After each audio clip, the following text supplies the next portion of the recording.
2007 में रिलायंस इंडस्ट्रीज का एक कॉन्फिडेंशियल प्लान था जो कि कुछ खास लोगों के बीच में सर्कुलेट हो रहा था। शेयर्स को मैनिपुलेट करने का एक मास्टर प्लान चल रहा था। मार्केट में सब कुछ नॉर्मल लग रहा था और पीछे एक बड़ी चाल चल रही थी। जब सेबी ने इस मैनिपुलेशन का पता लगाया तब फिर शुरू हुई एक ऐसी लड़ाई जिसमें करोड़ों के फाइन्स लगे और एक कॉर्पोरेट जायंट की क्रेडिबिलिटी पर सवाल उठने लगे, जिसमें एक तरफ है पावर और पैसा और दूसरी तरफ है कानून का खौफ।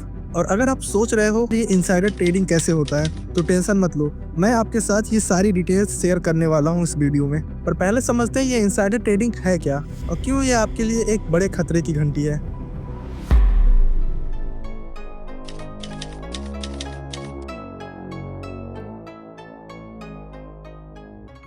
इनसाइडर ट्रेडिंग का सिंपल सा मीनिंग है कॉन्फिडेंशियल या फिर सीक्रेट इंफॉर्मेशन का मिस यूज करके प्रॉफिट कमाना। जैसे सोचिए एक कंपनी का सीईओ ये जानता है कि उसका नेक्स्ट प्रोडक्ट फेल होने वाला है मार्केट में और फिर ये कंपनी का सीईओ पहले ही अपने शेयर्स बेच दे, तो ये इनसाइडर ट्रेडिंग कहलाता है। अब ये लीगल या इलीगल कैसे होता है? लीगल तब होता है जब इंफॉर्मेशन पब्लिक हो और इलीगल तब होता है जब ये इंफॉर्मेशन सिर्फ कुछ सिलेक्टेड लोग ही जानते हो।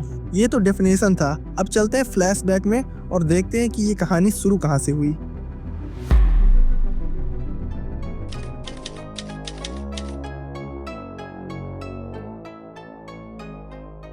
देखिए, इनसाइडर ट्रेडिंग का कॉन्सेप्ट नया नहीं है। ये स्कैम तब से चल रहा है जब स्टॉक मार्केट शुरू हुआ था। पहला बड़ा केस 1929 द ग्रेट डिप्रेशन के टाइम आया, जब स्टॉक प्राइसेस मैनिपुलेट करने का खेल शुरू हुआ था।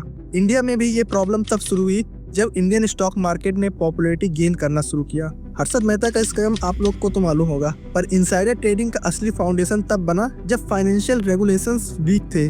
लोग शॉर्टकट तरीके से पैसा कमाना चाहते थे और लोग लूप होल्स ढूंढ रहे थे, और इन्हीं लूप होल्स में से एक लूप होल दिखा इनसाइडर ट्रेडिंग का। पर क्या इसे डिटेक्ट करने का कोई सिस्टम नहीं है? इसकी बात हम आगे करने वाले हैं। अभी हम समझते हैं कि आखिर ये गेम कैसे खेलते हैं।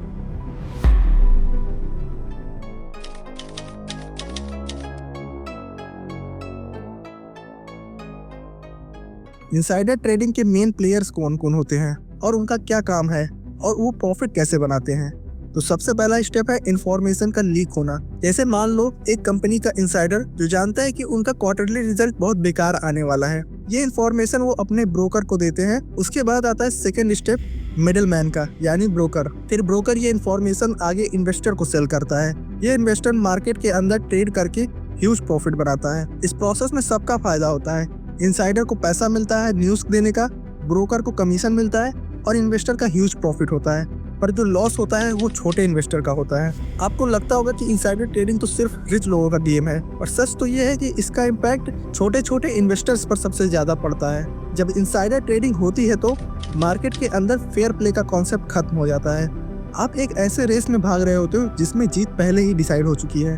सोचिए रमेश शर्मा जैसे एक छोटे इन्वेस्टर ने अपनी बेटी के कॉलेज फीस के लिए एक रेपुटेड स्टॉक में इन्वेस्ट किया। उसे लगा ये सेफ है, पर एक इनसाइडर ने अपनी इंफॉर्मेशन का फायदा उठाकर स्टॉक प्राइस क्रैश कर दिया। अगले दिन रमेश सिर्फ एक नोटिफिकेशन देखता है। अब इमेजिन करिए उस मोमेंट का डर और फ्रस्ट्रेशन।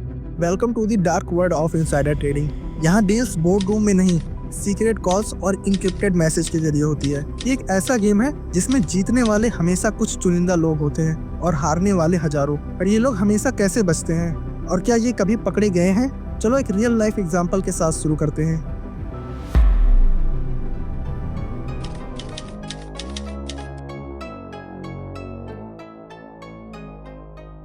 टू 2009 में इनसाइडर ट्रेडिंग स्कैंडल ने वॉल स्ट्रीट को हिला कर रख दिया था। ये था रजत गुप्ता और राज राजा रत्नाम का गैलियन ग्रुप स्कैंडल।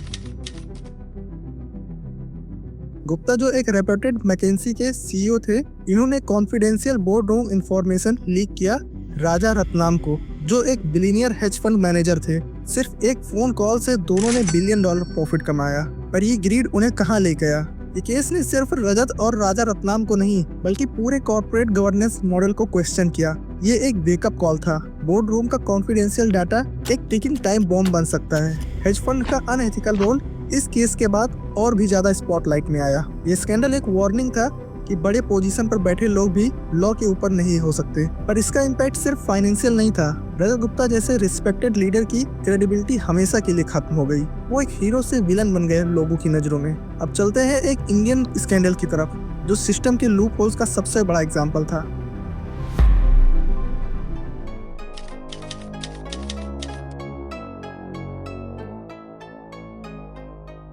इंडिया का स्टॉक मार्केट भी इनसाइडर ट्रेडिंग स्कैम से अनटच्ड नहीं है। 2000 के आसपास एक नाम सब जगह छा गया था, केतन पारेख। ये माना जाता था कि केतन का पिक कभी भी फेल नहीं हो सकता, पर असली जीनियस उनके सर्कुलर ट्रेडिंग टैक्टिक्स में था। केतन के सर्कुलर ट्रेडिंग टैक्टिक्स एक सोफिस्टिकेटेड मॉडल था, जिसमें फेक डिमांड क्रिएट करके स्टॉक्स को पंप किया जाता था। ये स्कैम इतना कॉम्प्लेक्स और वाइड रीचिंग था कि सेबी के लिए इसे कम्प्लीटली टेस्ट कर पाना एक चैलेंज बन गया था। इसका असर सिर्फ स्मॉल इन्वेस्टर पर नहीं, बल्कि इंडियन बैंकिंग सिस्टम पर भी पड़ा। केतन पारेख का ये स्कैम एक ऐसी कहानी है जो एक अलग डॉक्यूमेंट्री डिजर्व करती है। इस स्कैम के पीछे के प्लेयर्स, उसका इम्पैक्ट और केतन का डाउनफॉल, ये सब मैं आपको एक नए डॉक्यूमेंट्री में दिखाऊंगा। फिलहाल चलते हैं कैसे अथॉरिटीज ऐसे कॉम्प्लेक्स केसेस को इन्वेस्टिगेट करते हैं।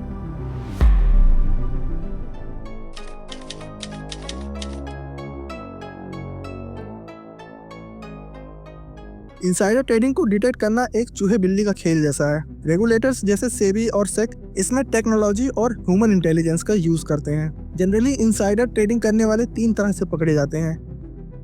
पहला है monitoring suspicious pattern. SEBI continuously market data monitor करता रहता है ताकि अनयूजुअल ट्रेडिंग पैटर्न्स डिटेक्ट हो सके। जैसे सोचिए एक कंपनी अपना क्वार्टरली रिजल्ट अनाउंस करने वाली है और एक दिन पहले ही उसके स्टॉक्स में जबरदस्त जंप या फिर गिरावट देखने को मिले। ये एक रेड फ्लैग हो सकता है कि कुछ लोगों के पास पहले से ही कॉन्फिडेंशियल इन्फॉर्मेशन हो, लेकिन ध्यान रहे ये सिर्फ एक अजम्पशन होता है। इस स्टेज पर कुछ कंफर्म नहीं होता है। फर्दर इसे सेबी और देखता है और फिर उन्हें कुछ सस्पिशियस लगता है तो और ज्यादा इन्वेस्टिगेट करना शुरू करते हैं। दूसरा है विसल ब्लोअर का रोल।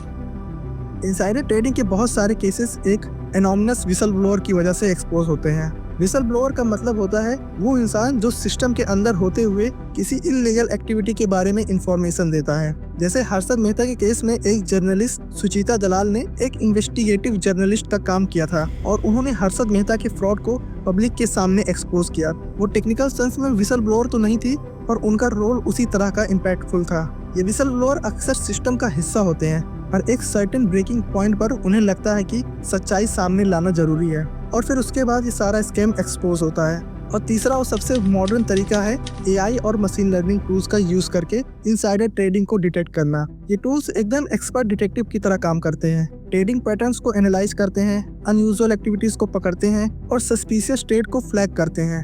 ये टूल्स इतने एडवांस हैं कि छोटी सी छोटी डिटेल भी उनसे छुप नहीं सकती। पर जब स्कैम डिटेक्ट होता है तो ऑफेंडर्स का क्या होता है? क्या उनको सजा मिलती है? तो इसका आंसर है कि ये केस बाय केस डिपेंड करता है और यही है हमारा अगला टॉपिक।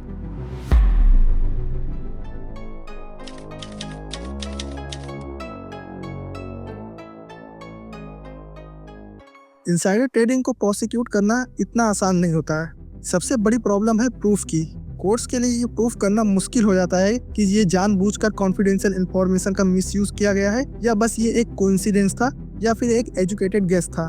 काफी केसेस में एक्यूज्ड ये क्लेम करते हैं कि उनका डिसीजन मार्केट ट्रेंड पर बेस्ड था, ये एक एजुकेटेड गेस था। जैसे एक केस में एक इनसाइडर पकड़ा गया और उन्होंने आर्ग्यू किया कि ये उनका ट्रेड डिसीजन एक रैंडम गेस था, न कि एक कॉन्फिडेंशियल इंफॉर्मेशन पर। ऐसी सिचुएशन में प्रोसिक्यूशन के लिए प्रूफ दे पाना और इनसाइडर का इंटेंशन एस्टेब्लिश करना बहुत ही ज्यादा चैलेंजिंग हो जाता है। और सवाल ये उठता है कि क्या इनसाइडर ट्रेडिंग के लूप होल्स कभी पूरी तरह फिक्स किए जा सकते हैं?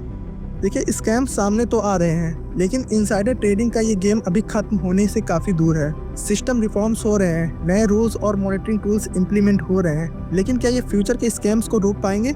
चलिए इस सवाल का जवाब ढूंढते हैं। इनसाइडर ट्रेडिंग का गेम ग्रीड और पावर के साथ शुरू होता है। आज हम एक ऐसे फेज में हैं जहां टेक्नोलॉजी और स्ट्रिक्ट लॉज इस अनएथिकल प्रैक्टिसेस को खत्म करने का वादा करते हैं, पर क्या ये काफी है? और सबसे बड़ा सवाल, आप कैसे अपने आप को और अपने इन्वेस्टमेंट को स्कैम के इम्पैक्ट से बचा सकते हैं? तो चलो पहले समझते हैं कि सिस्टम कैसे बदल रहा है और इनसाइडर ट्रेडिंग को रोकने के लिए कौन से नए स्टेप्स लिए जा रहे हैं।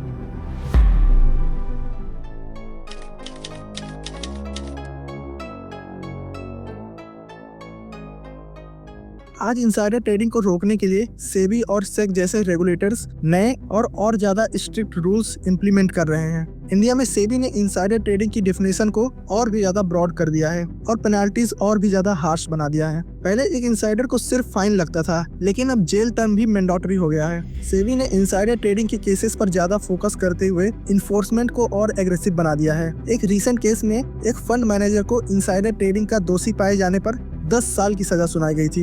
ये सिर्फ एक वार्निंग नहीं, बल्कि एक क्लियर मैसेज है कि लॉ को तोड़ोगे तो कॉन्सिक्वेंसेस सीरियस होंगे। तो इंसाइडर ट्रेडिंग एक छोटी सी गलती नहीं, बल्कि एक मेजर क्राइम है जिसका अंजाम करियर और जिंदगी दोनों बर्बाद कर सकता है। इंसाइडर ट्रेडिंग सिर्फ एक कंट्री का इशू नहीं है, ये एक ग्लोबल प्रॉब्लम है और इसे टैकल करने के लिए कंट्रीज मिलकर काम कर रहे हैं। क्रॉस बॉर्डर इन्वेस्टिगेशन एक नए एरा की शुरुआत कर रहे हैं, जहां रेगुलेटर्स मिलकर इंसाइडर को पकड़ने की कोशिश कर रहे हैं। जैसा मैंने आपको स्टार्टिंग में रजत गुप्ता का एक रियल केस बताया था, ये एक लैंडमार्क एग्जांपल है इंसाइडर ट्रेडिंग का।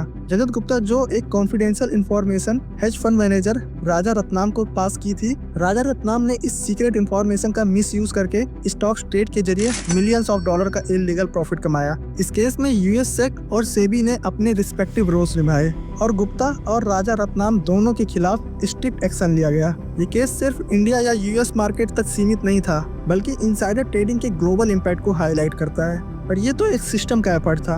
आप एक कॉमन इन्वेस्टर अपने आप को कैसे सेफ रख सकते हैं, ये समझना जरूरी है।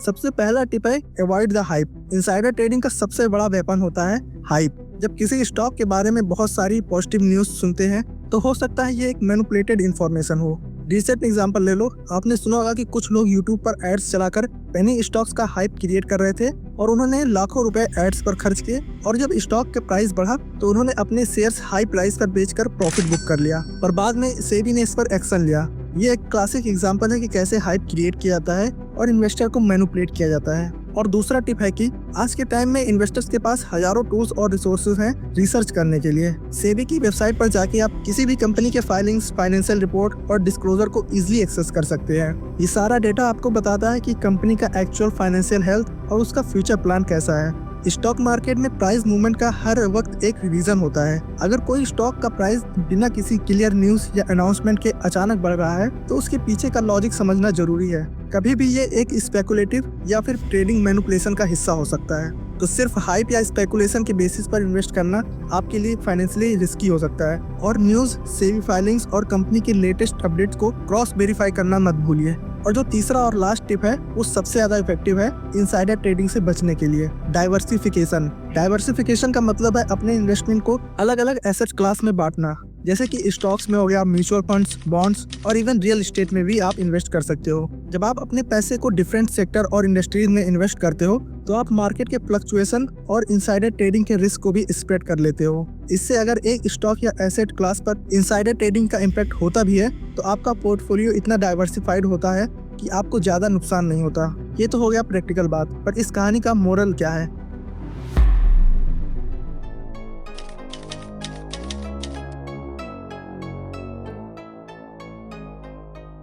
इंसाइडर ट्रेडिंग के इम्पैक्ट के बियॉन्ड एक डीपर लेसन भी है। इंसाइडर ट्रेडिंग के पीछे जो असली इमोशन है वो है ग्रीड। एक ऐसी ग्रीड जो हमेशा ज्यादा चाहती है, बिना ये सोचे समझे कि कॉन्सिक्वेंसेस कितना ज्यादा डरावना हो सकता है। इंसाइडर ट्रेडिंग सिर्फ एक क्राइम नहीं है, ये मार्केट को डिस्टर्ब करने वाली एक्टिविटी है जो पूरे मार्केट इकोसिस्टम को डिस्टर्ब करता है। और अगर हम सब इससे लड़ने के लिए अवेयर हैं तो ये स्कैम अपनी जगह नहीं बना पाएगा। जितना ज्यादा हम इन्फॉर्म्ड रहेंगे उतना ही मुश्किल हो जाएगा ऐसे लोगों के लिए अपना गेम चलाना। और यही मेरा काम है, आपको एक इन्फॉर्म्ड और रिस्पॉन्सिबल इन्वेस्टर बनाना, क्योंकि हर सिस्टम में कहीं ना कहीं लूप होल्स होते हैं और जैसे जैसे टेक्नोलॉजी और मार्केट इवॉल्व करते हैं वैसे वैसे स्कैम्स और उनके तरीके भी इवॉल्व हो जाते हैं। ये एक ऑन गोइंग बैटल है जो शायद कभी पूरी तरह से जीती नहीं जा सकती, क्योंकि स्कैम्स खत्म नहीं होते हैं, बस उनका चेहरा बदलता रहता है। Thank you.